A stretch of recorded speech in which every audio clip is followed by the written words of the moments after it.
Click করুন অ্যাপের bell আইকনে আর সাবস্ক্রাইব করুন এবিপি আনন্দ। সব সময় থাকুন খবরে।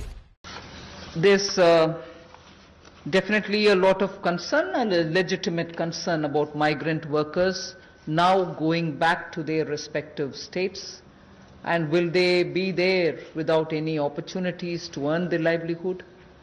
So I would like to draw your attention to say that you know that we had announced the increase in the average wage rate from 182 to 202 rupees. I had made an announcement once earlier. Now the question of these people returning to their states, will they stay without any provisioning?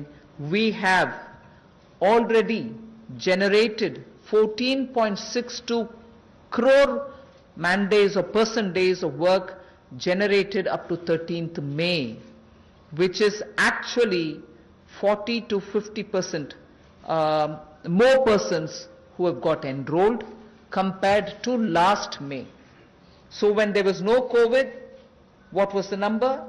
It is at least 40 to 50% more than what it was before. We have enrolled all of them. We are making provision through the Rural Development Ministry to ensure that they get enrolled, they get work, they get the due payments. So work offered is now to 2.33 crore wage seekers. I think the data is of yesterday, in about 1.87 lakh gram panchayats. So the migrant workers who are going back, and if in case they are joining the Manrega, there are being actively enrolled and provision through the respective ministries being done, and they are being taken. We've ensured that they're going to be entertained even there. They're not going to be sitting for wanting of some basic work. States and union territories have been advised to provide work to these migrant workers as per the provisions of this Manrega Act. So we are continuing to monitor, and the work during the monsoon will also be actively taken up, whether for plantation, whether for horticulture, whether for livestock related sheds, related building, vagera. So on all of them, these workers who go from here are going to be actively engaged. So I just want that to be made sure. The annual actual expenditure till date is around 10,000 crore. Now, even if it's more, we are making provisioning for that. जो हमारे प्रवासी मजदूर वापस अपने राज्यों में गए हैं, उनकी भी मदद एमजी नरेगा के माध्यम से कैसे की जाए, उसके लिए भी हम योजना लेकर आए हैं। और अब तक 14 crore 62 lakh person days generate किए जा चुके हैं 13 मई तक, और इस पे कुल खर्चा लगभग 10,000 करोड़ के लगभग किया जा चुका है।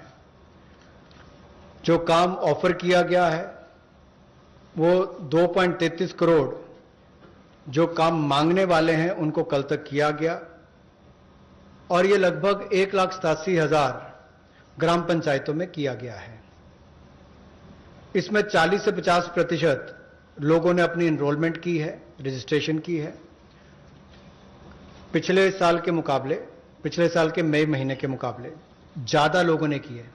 यानी कि अगर पिछले साल 100 ने की थी तो इस बार 140-150 लोगों ने की है। उस तरह से उसका आंकड़ा लगभग बड़ा है। और एक विशेष मुहिम पूरे जिलों में देश भर में चलाई जा रही है कि जो वापस यहां से हमारे प्रवासी मजदूर गए, अगर वो चाहें तो वहां पर भी अपने आप को रजिस्टर कराकर काम ले सकते हैं, और इसके लिए राज्यों और यूनियन टेरिटरीज को निर्देश दे दिए गए हैं। और यही नहीं, 182 रुपया जो उनकी दिहाड़ी होती थी अब उसको बढ़ाकर भी 202 रुपये कर दिया गया है। Again, before I go over to specifying what programs we have for the second tranche, one quick look at some major reform steps which are in the pipeline. You know, the labor codes related matter is in the parliament. Some reports are also with the standing committee. We are committed to making it better for the workers, and the workers' welfare is top on our agenda. I very will quickly run through some of the points All this is going to be shared with you in any case. But quickly I will highlight the fact that the minimum wages at the moment is applicable only to 30% of all the workers. We want to make it universal. We want to give that right to minimum wage universally to all workers. So that is one of the major things we are working towards, and as you know, it's all discussed in the parliament. It is getting, work is done in the parliament, it is happening there, but I'm giving you some of the highlights. Second is also the regional disparity in minimum wage which exists. We are trying to get over that problem, to get over the disparity which prevails by saying if there can be a national floor wage concept which can be accepted by all the states, so that the disparity which prevails between states of minimum wages can be gotten over. We are also talking about compulsorily giving appointment letters for everybody who is taken in, so that it gets formal, and also making sure annual health checkup is made mandatory for all the employees.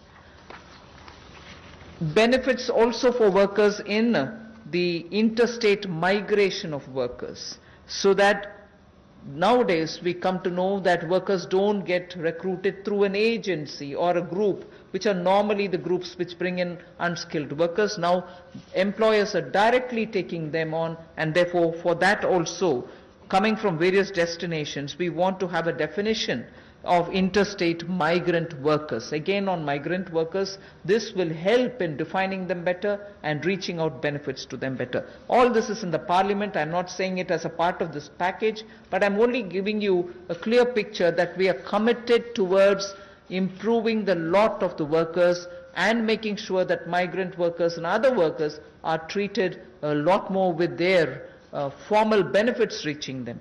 Portability of welfare benefits is also being contemplated in the parliament for migrant workers.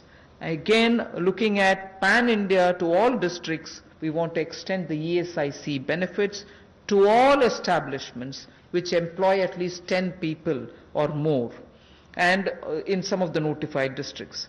Looking at also employees, establishment which have less than 10 employees, we want to, at least in a voluntary basis, make sure a ESIC can be extended to them. On a voluntary basis, because they're very small, we don't want to burden them with anything. The other thing that we're looking at is to make it mandatory to have ESIC coverage through notification by the central government for employees who are working in hazardous industries.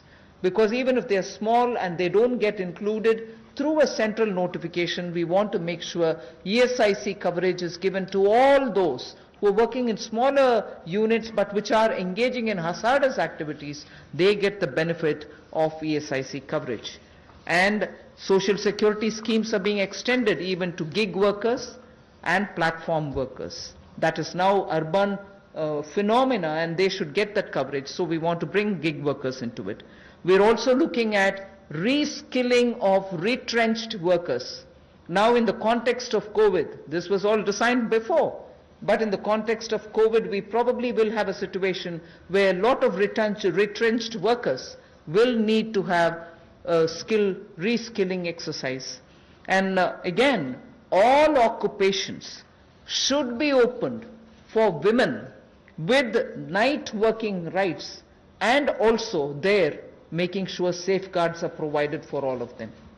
Provision also for social security funds for unorganized workers, and gratuity to be given for fixed term employment. So these are some of the things which are our commitment, which is revealed in the labor codes. 44 labor different acts have all been now compressed with extensive discussions and consultation. I must appreciate the Ministry of Labour, the Minister, Senior Minister Gangwarji, together with the Secretary, have engaged with all strata, all stakeholders, all strata of workers, to make sure that their concerns are addressed, and therefore the possibility of having those 44 laws being reduced to 4 codes. Highlights I've given you are waiting in the Parliament. Our commitment lies in having them passed after discussing in all the standing committees. Labour code के माध्यम से हम लोग जहां मजदूरों को लाभ देने जा रहे हैं, अगर आप देखेंगे तो देश में जो न्यूनतम वेतन है वो लगभग 30% वर्कर्स ही उसका लाभ उठा पाते हैं। समय पर उनका वेतन का भुगतान नहीं हो पाता।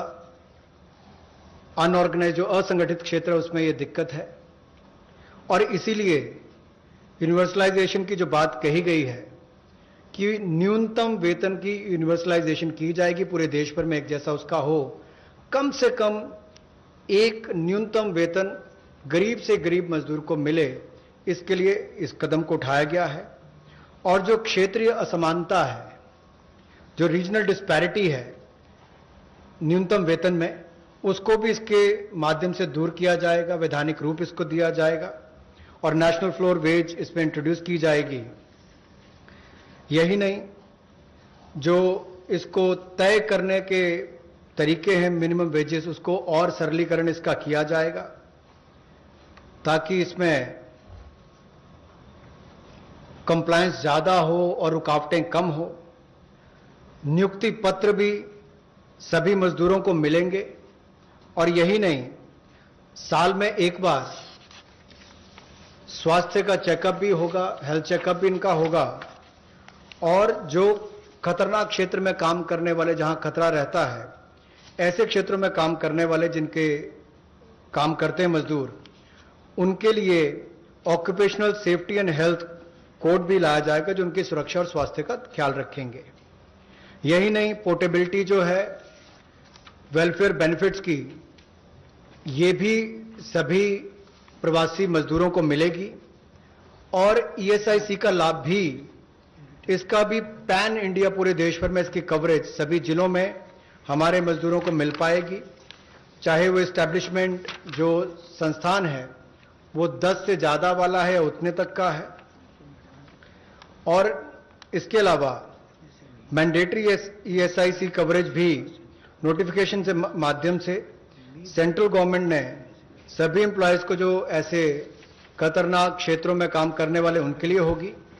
सोशल सिक्योरिटी स्कीम भी गिग वर्कर्स के लिए और प्लेटफॉर्म वर्कर्स के लिए मिलेगी। रीस्किलिंग करनी बहुत जरूरी हो गई है, क्योंकि जो लोग वापस गए हैं काम करने के लिए, उनको वापस उनको स्किल प्रदान करके वहां पर उनका कैसे लाभ मिल सके, रोजगार मिल सके, इस दिशा में भी काम किए जाएंगे। और सोशल सिक्योरिटी फंड का भी असंगठित क्षेत्र के लिए प्रावधान करने का हम प्रयास करेंगे, प्रोविजन किया जाएगा। और जो महिलाओं के लिए कामकाज के क्षेत्र खुले हैं, उसमें रात्रि के समय अगर काम करना पड़ता है, ड्यूटी करनी पड़ती है, तो उसमें सेफगार्ड्स अलग अलग तरह के लाए जाएंगे।